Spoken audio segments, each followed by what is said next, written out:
Hi there, welcome back, or welcome for the very first time.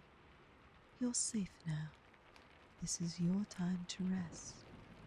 Let go of your day. Let your breath slow down and your thoughts float gently away.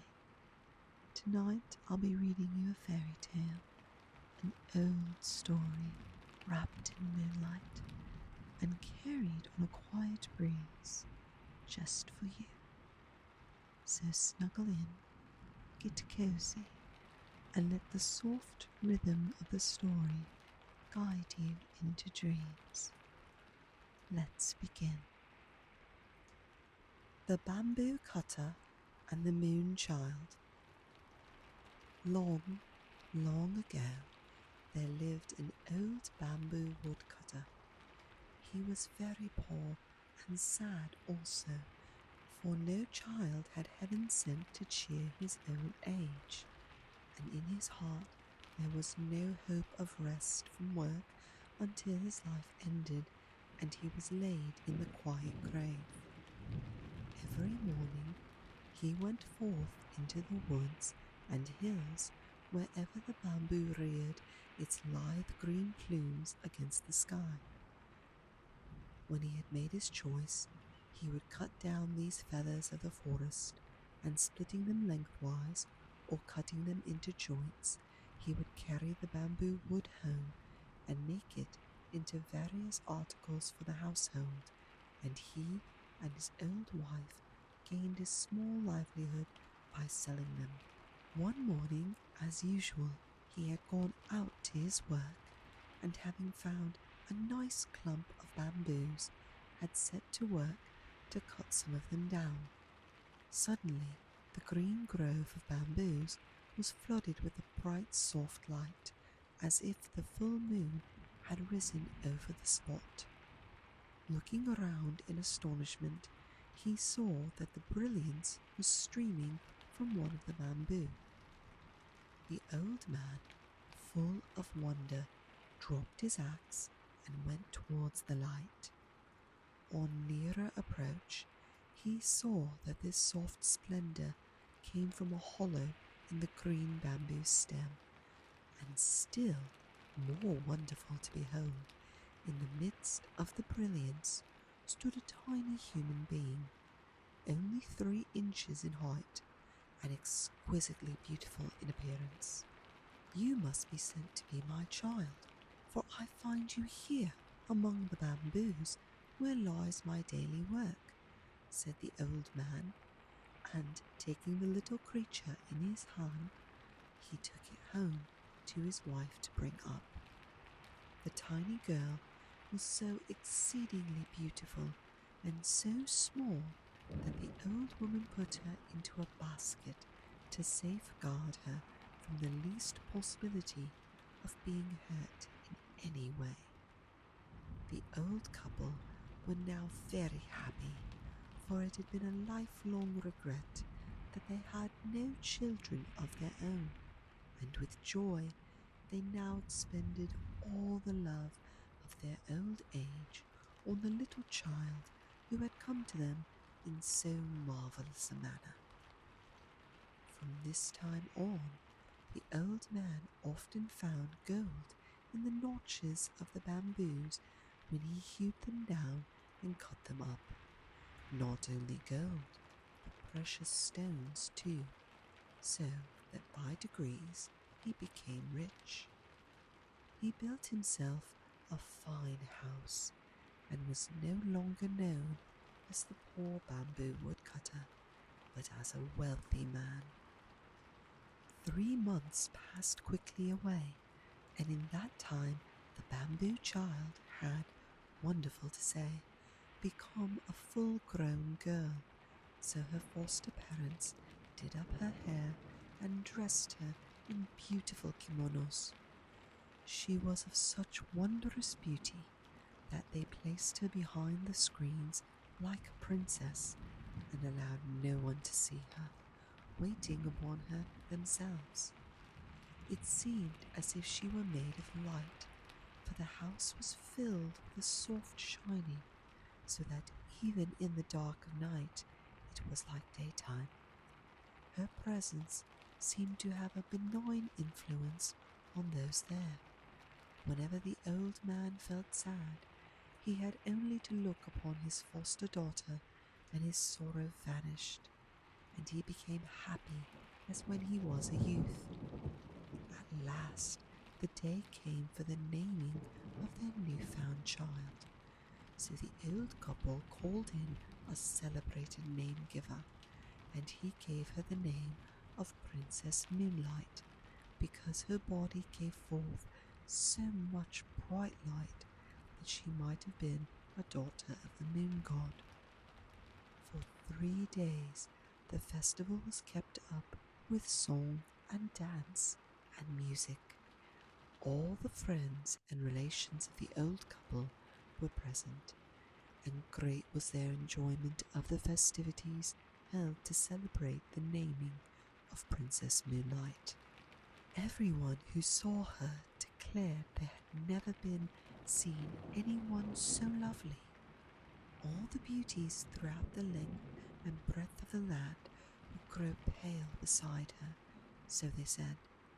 The fame of the princess's loveliness spread far and wide, and many were the suitors who desired to win her hand, and even so much as just to see her. Suitors from far and near posted themselves outside the house and made little holes in the fence in hope of catching a glimpse of the princess as she went from one room to another along the veranda. They stayed there day and night, sacrificing even their sleep for a chance of seeing her, but all was in vain. Then they approached the house and tried to speak to the old man or his wife or some of the servants, but even this was not granted to them. Still, in spite of all of this disappointment, they stayed on day after day and night after night, and counted it as nothing so great as their desire to see the princess. At last, however, most of the men, seeing how hopeless this quest was, lost heart and hope both, and returned to their homes, all except 5 knights, whose ardour and determination, instead of waning, seemed to wax greater with obstacles. These 5 men even went without their meals, and took snatches of whatever they could get brought to them, so that they might always stand outside the dwelling. They stood there in all weathers, sunshine and rain. Sometimes they wrote letters to the princess, but no answer was vouchsafed to them. Then, when letters failed to draw any reply, they wrote poems to her, telling her of the hopeless love which kept them from sleep, from food, from rest, and even from their homes. Still, Princess Moonlight gave no sign of having received their verses. In this hopeless state, the winter passed. The snow and frost and cold winds gradually gave place to the gentle warmth of spring. Then the summer came, and the sun burned white and scorching in the heavens above and on earth beneath, and still these faithful knights kept watch and waited. At the end of these long months, they called out to the old bamboo cutter and entreated him to have some mercy upon them and to show them the princess. But he answered only that he was not her real father, and he could not insist on her obeying him against her wishes. The 5 knights, upon receiving this stern answer, returned to their several homes and pondered over the best means of touching the proud princess's heart, even so much as to grant them a hearing. They took their rosaries in hand and knelt before their household shrines. and burned precious incense, praying to Buddha to give them their heart's desire. Thus several days passed, but even so they could not rest in their homes.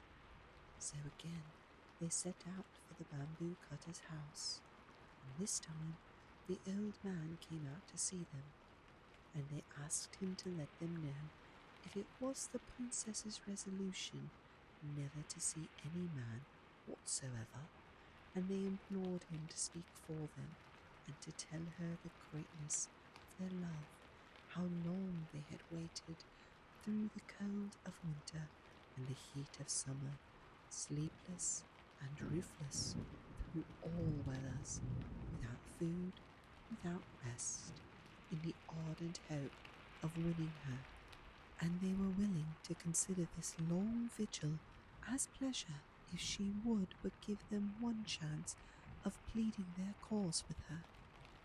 The old man lent a willing ear to their tale of love, for in his inmost heart he felt sorry for these faithful suitors, and would have liked to see his lovely foster daughter married to one of them.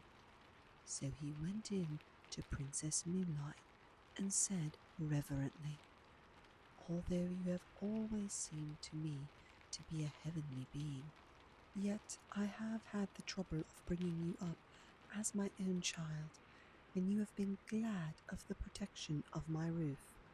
Will you refuse to do as I wish?" And then Princess Moonlight replied there was nothing she would not do for him, and that she honoured and loved him as her own father, and that as for herself, she could not remember the time before she came to the earth. The old man listened with great joy as she spoke these dutiful words. Then he told her how anxious he was to see her safely and happily married before he died. "I am an old man, over 70 years of age, and my end may come any time now. It is necessary and right that you should see these 5 suitors and choose one of them." "Oh, why?" said the princess in distress. "Why must I do this? I have no wish to marry now." "I found you," answered the old man, "many years ago, when you were a little creature, 3 inches high, in the midst of a great white light. The light streamed from the bamboo in which you were hid and led me to you. So I have always thought that you were more than a mortal woman. While I am alive, it is right for you to remain as if you wish to do so, but some day I shall cease to be, and who then will take care of you? Therefore I pray you to meet these 5 brave men, one at a time, and make up your mind to marry one of them." Then the princess answered that she felt sure she was not as beautiful as perhaps report made her out to be, and that even if she consented to marry any one of them, not really knowing her before, his heart might change afterwards.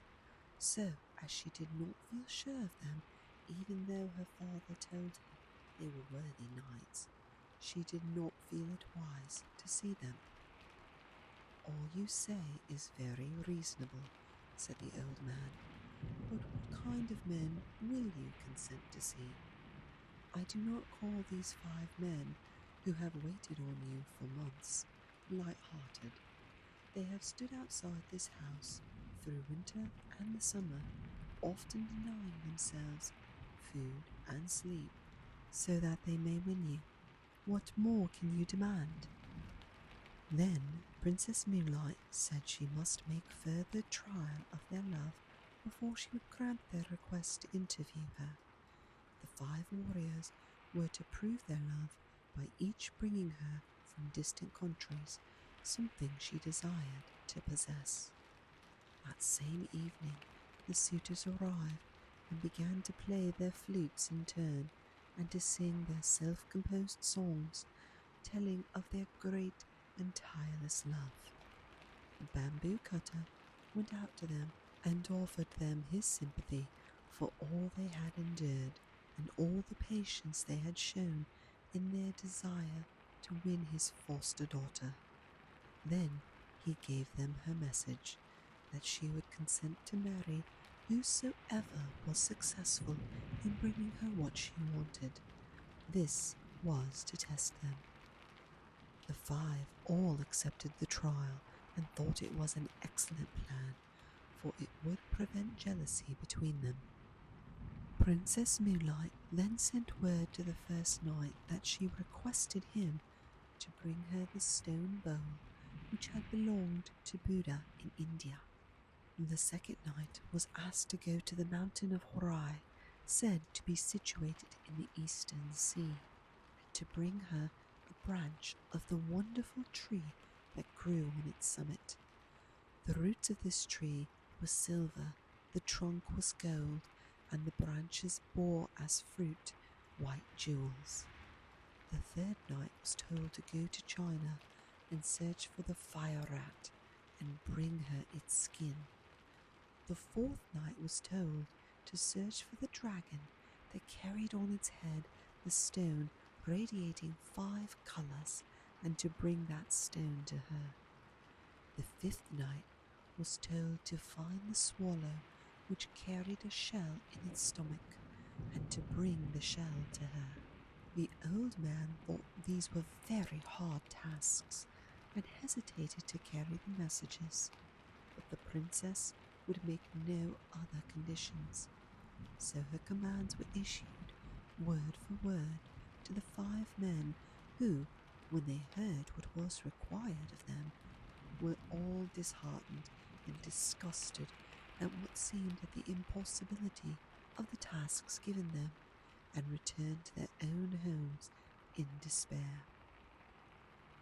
But after a time, when they thought of the princess, the love in their hearts revived for her, and they resolved to make an attempt to get what she desired of them. The first knight sent word to the princess that he was starting out that day on the quest for Buddha's bowl, and he hoped soon to bring it to her, but he had not the courage to go all the way to India, for in those days travelling was very difficult and full of danger, so he went to one of the temples in Kyoto and took a stone bowl from the altar there, paying the priest a large sum of money for it. Then he wrapped it in a cloth of gold and waited quietly for 3 years, then returned and carried it in to the old man. Princess Moonlight wondered that the knight should have returned so soon. She took the bowl from its gold wrapping, expecting it to make the room full of light, but it did not shine at all, so she knew it was a sham thing and not the true bowl of Buddha. She returned it at once and refused to see him. The knight threw the bowl away and returned to his home in despair. He gave up all hopes of ever winning the princess. The second knight told his parents he needed change of air for his health, for he was ashamed to tell them that love for the Princess Moonlight was the real cause of his leaving them. He then left his home, at the same time sending word to the princess that he was setting out for Mount Horai in the hope of getting her that branch of the gold and silver tree which she so much wished to have. He only allowed his servants to accompany him halfway, and then sent them back. He reached the seashore and embarked on a small ship, and after sailing away for 3 days, he landed and employed several carpenters to build him a house contrived in such a way that no one could get access to it. He then shut himself up with 6 skilled jewelers and endeavored to make such a gold and silver branch as he thought would satisfy the princess, as having come from the wonderful tree growing on Mount Horai. Everyone whom he asked declared that Mount Horai belonged to the land of fable and not to fact. When the branch was finished, he took his journey home and tried to make himself look as if he were wearied and worn out with travel. He put the jeweled branch into a lacquer box and carried it to the bamboo cutter, begging him to present it to the princess. The old man was quite deceived by the travel-stained appearance of the knight and thought he had only just returned from his long journey with the branch.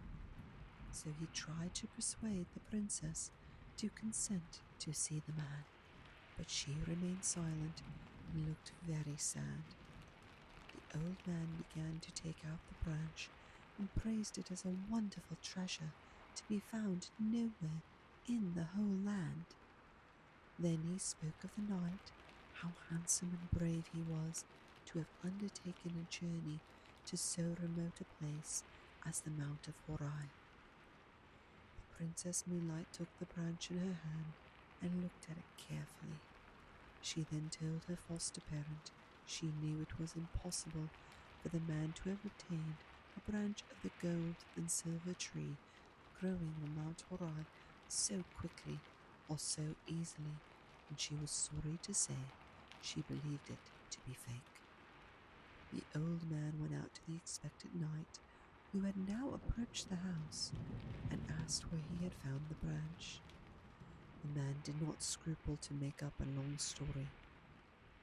2 years ago, I took a ship and started in search of Mount Horai. After going before the wind for some time, I reached the far eastern sea, and then a great storm arose, and I was tossed about for many days, losing all count of the points of the compass.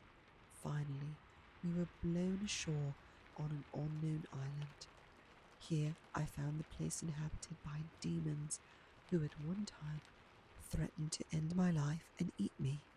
However, I managed to make friends with these horrible creatures, and they helped me and my sailors repair the boat. So I set sail again. Our food gave out, and we suffered much from the sickness on board.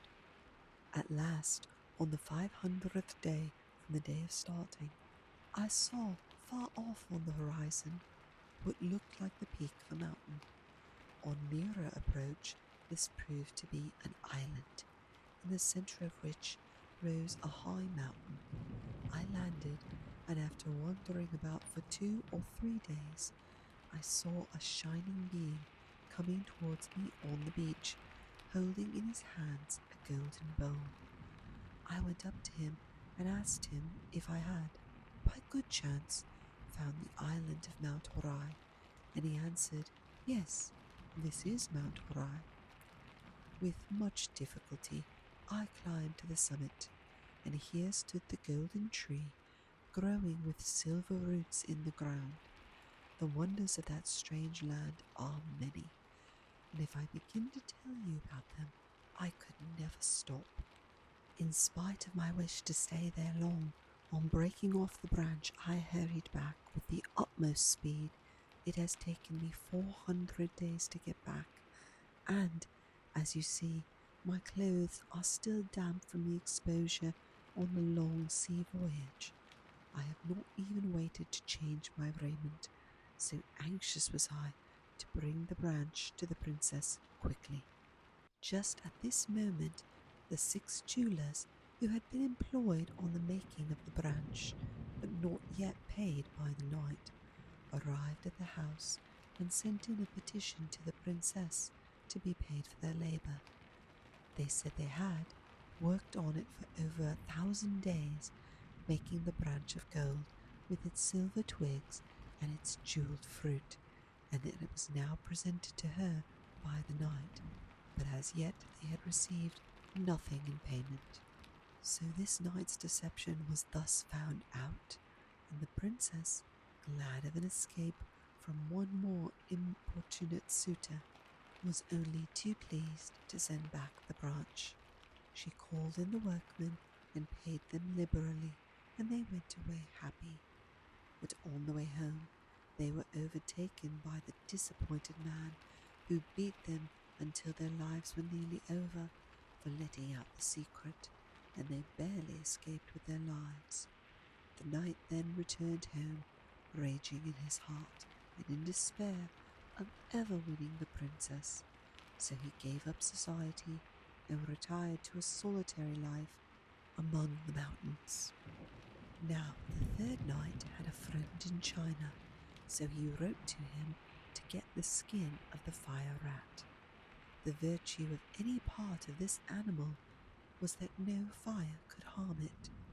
He promised his friend any amount of money he liked to ask for, if only he could get him the desired article. As soon as the news came that the ship on which his friend had sailed home and had come into port, he rode 7 days on horseback to meet him. He handed his friend a large sum of money and received the fire rat's skin. When he reached home, he put it carefully in a box and sent it to the princess while he waited outside for her answer. The bamboo cutter took the box from the knight and, as usual, carried it into her and tried to coax her to see the knight at once. But Princess Moonlight refused, saying she must first put the skin to test by putting it in the fire. If it were the real thing, it would not burn. So she took off the crepe wrapper and opened the box and threw the skin into the fire. The skin crackled and burnt up at once, and so the princess knew that this man also had not fulfilled his word. So the third night failed as well. Now the fourth night was no more enterprising than the rest.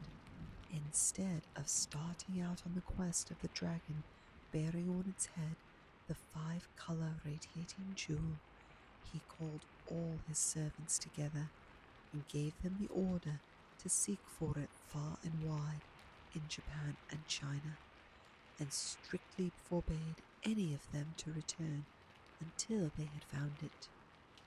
His numerous retainers and servants started out in different directions with no intention, however, of obeying what they considered an impossible order.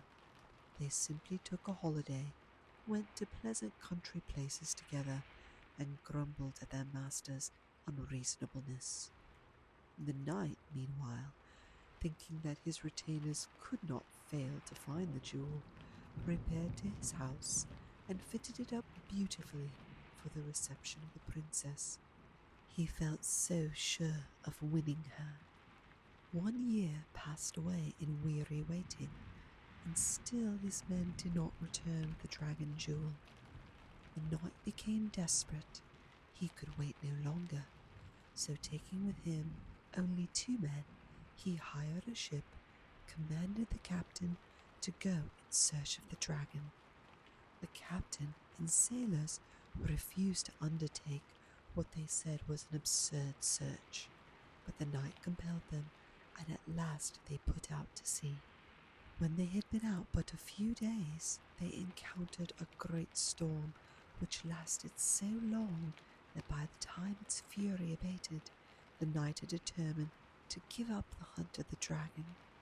They were at last blown on shore, for navigation was primitive in those days. Worn out with his travels and anxiety, the fourth suitor gave himself up to the rest. He had caught a heavy cold and had to go to bed with a swollen face. The governor of the place, hearing his plight, sent messengers with a letter inviting him to his house. While he was there, thinking over all his troubles, his love for the princess turned to anger, and he blamed her for all the hardships he had undergone. He thought it was quite probable she wished to end his life so she might be rid of him, and in order to carry out her wish, had sent him upon this impossible quest. At this point, all the servants he had sent out to find the jewel came to see him, and were surprised to find praise instead of displeasure awaiting them. Their master told them that he was heartily sick of adventure, and said he never intended to go near the princess's house again in the future. Like all the rest, the fifth night also failed in his quest, as he could not find the swallow's shell. By this time, the fame of Princess Moonlight's beauty had reached the ears of the emperor, and he sent one of his court ladies to see if she was really as lovely as the report said. If so, he would summon her to the palace and make her one of the ladies in waiting. When the court lady arrived, in spite of her father's entreaties, Princess Moonlight refused to see her. The imperial messenger insisted, saying it was the emperor's order. Then Princess Moonlight told the old man that if she was forced to go to the palace in obedience to the emperor's order, she would vanish from the earth. When the emperor was told of her persistence in refusing to obey his summons, and that if he pressed to obey, she would disappear altogether from sight, he determined to go and see her. So he planned to go on a hunting excursion in the neighborhood of the bamboo cutter's house and see the princess himself. He sent word to the old man of his intention, and he received consent to the scheme. The next day, the emperor set out with his retinue, which he soon managed to outride. He found the bamboo cutter's house and dismounted, and then entered the house and went straight to where the princess was sitting with her attendant maidens. Never before had he seen anyone so wonderfully beautiful, and he could not but look at her, for she was more lovely than any human being, as she shone with her own soft radiance. When Princess Moonlight became aware that a stranger was looking at her, she tried to escape the room, but the emperor caught her and begged her to listen to what he had to say. Her only answer was to hide her face in her sleeves. The emperor fell deeply in love with her and begged her to come to the court, where he would give her a position of honor and everything she could wish for. He was about to send for one of the imperial palanquins to take her back with him at once, saying that her grace and beauty should adorn a court and not be hidden in a bamboo cutter's cottage. But the princess stopped him. She said if she were forced to go to the palace, she would turn at once into a shadow, and even as she spoke, she began to lose her form. Her figure faded from his sight while he looked. The emperor then promised to leave her free if only she would resume her former shape, which she did. It was now time for him to return to his retinue, because they would be wondering what had happened to their royal master when they missed him for so long. So he bade her goodbye and left the house with a sad heart. Princess Moonlight was for him the most beautiful woman in the world. All others were dark beside her, and he thought of her night and day. His Majesty now spent much of his time in writing poems, telling her of his love and devotion, and sent them to her. Though she refused to see him again, she answered with many verses of her own, composing which, in she telling him gently and kindly that she could never marry anyone on this earth. These little songs always gave him pleasure. At this time, her foster parents noticed that night after night the princess would sit on her balcony and gaze for hours at the moon, in a spirit of the deepest dejection, ending always in a burst of tears. One night, the old man found her thus weeping as if her heart were broken, and he besought her to tell him the reason of her sorrow. With many tears, she told him he had guessed rightly when he supposed her not to belong to this world. and that she had in truth come from the moon, and that her time on earth would soon be over. On the 15th day of that very month of August, her friends from the moon would come to fetch her, and she would have to return. Her parents were both there, but having spent a lifetime on the earth, she had forgotten them, and also the moon world to which she belonged. It made her weep, she said, to think of leaving her kind foster parents and the home of which she had been happy for so long. When her attendants heard this, they were very sad and could not eat or drink for sadness at the thought that the princess was so soon to leave them. The emperor, as soon as the news was carried to him, sent messengers to the house to find out if the report was true or not. The old bamboo cutter went out to meet the imperial messengers. The last few days of sorrow had told upon the old man, and he had aged greatly and looked much more than his 70 years. Weeping bitterly, he told him the report was not only too true, but he intended, however, to make prisoners of the envoy of the moon, and to do all he could to prevent the princess from being carried back. The men returned and told his majesty all that had passed. On the 15th day of that month, the emperor sent a guard of 2,000 warriors to watch the house. 1,000 stationed themselves on the roof, and 1,000 kept watch round all the entrances to the house. All were well-trained archers with bows and arrows. The bamboo cutter and his wife hid Princess Moonlight in an inner room. The old man gave orders that no one was to sleep that night. All in the house were to keep a strict watch and be ready to protect the princess. With all these precautions and the help of the emperor's men-at-arms, he hoped to withstand the moon messengers.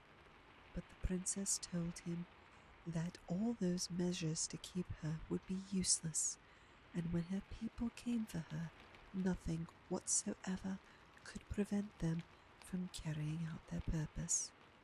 Even the emperor's men would be powerless. Then she added with tears that she was very, very sorry to leave him and his wife, whom she had learned to love as her parents, and that if she could do as she liked, she would stay with them in their old age and try to make some return for all the love and kindness they had showered upon her all her earthly life. The night wore on.